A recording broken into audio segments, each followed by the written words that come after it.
Thank you very much, Mr. Chairman. Thank you for calling this important hearing. I listened to your statement, and I agree with everything you've said. I want to thank our distinguished witnesses for joining us today. You all have very difficult jobs, and I appreciate your service. In managing America's foreign policy, there are times when our ideals and our security interests don't conveniently align. The situation in Egypt today is case in point. For the time being, the Egyptian military's recent removal of President Morsi has replaced one autocratic government with another. Over the last 3 months, more than 1,000 people have been killed in a crackdown on pro-Morsi protesters. Freedom of the press remains stifled, the economy is rattled by instability, and religious minorities don't feel safe in their own communities.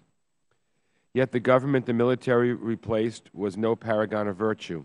It is true that President Morsi won a reasonably free and fair democratic election with 52% of the vote. But at the time this rushed election took place, the Muslim Brotherhood was the only organized political institution in the country. Morsi famously promised to rule for all Egyptians, but upon taking office he failed to uphold basic democratic values and treated his election victory as a license to rule in any way he saw fit.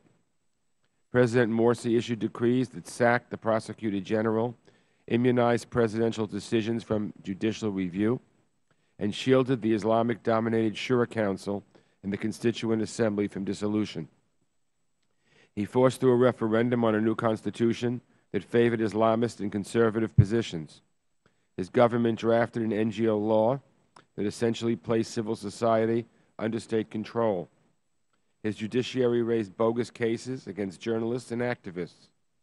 His economic ineptitude kept investors and tourists away and drove the Egyptian economy to the brink of collapse.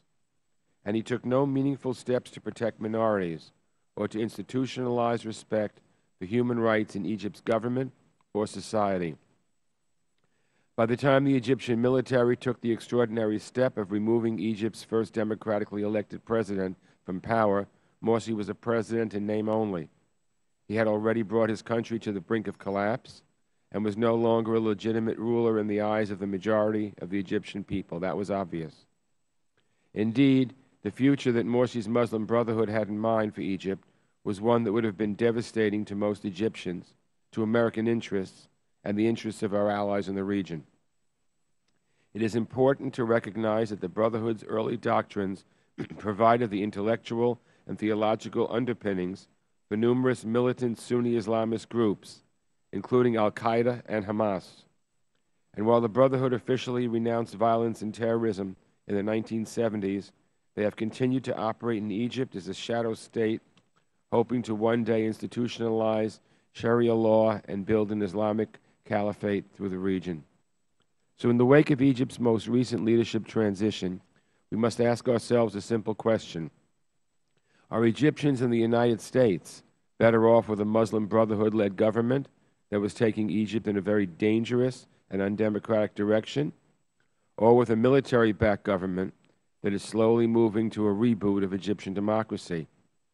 I think the answer is clear. Immediately after the transition in July, I supported the temporary halt in F-16 deliveries to Egypt because I thought it sent a simple message that the U.S. was concerned about Egypt's instability and direction.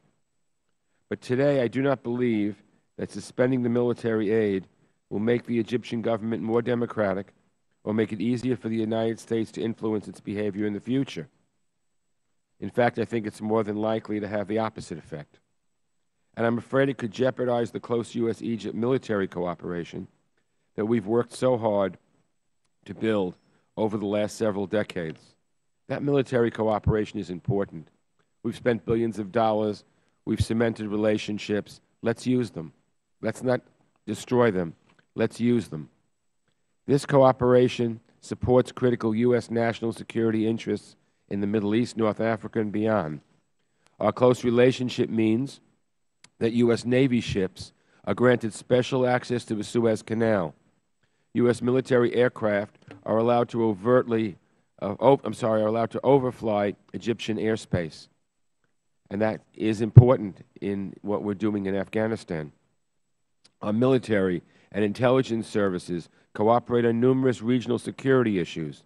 The Egyptian military strives to keep the Sinai safe and protect the Egyptian-Israeli border.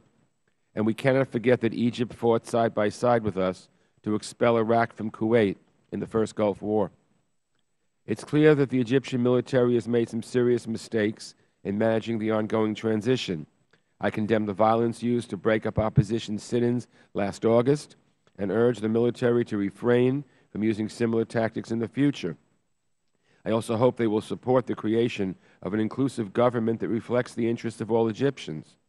But if I were given the choice between the military and the Brotherhood, I'd take the military every time, understanding that this is really a choice for the Egyptian people. Finally, with regard to economic assistance, I wanted to take a moment to express my strong support for funding the U.S.-Egypt Enterprise Fund, for which the administration has recently requested approval from the Congress. This fund is an excellent example of how we can leverage relatively modest amounts of funding to encourage significant private sector investments into Egypt's economy.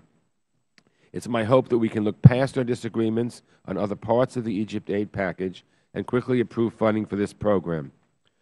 During this fragile period, we should be rebuilding partnerships in Egypt that enhance our bilateral relationship and support regional stability. And I hope the administration will reconsider its decision to suspend most military aid to Egypt. Once again, Mr. Chairman, I'd like to thank you for holding this hearing, and I look forward to hearing the testimony of our witnesses. Thank you, Mr. Engel. We'll go now to Eliana Ross-Late.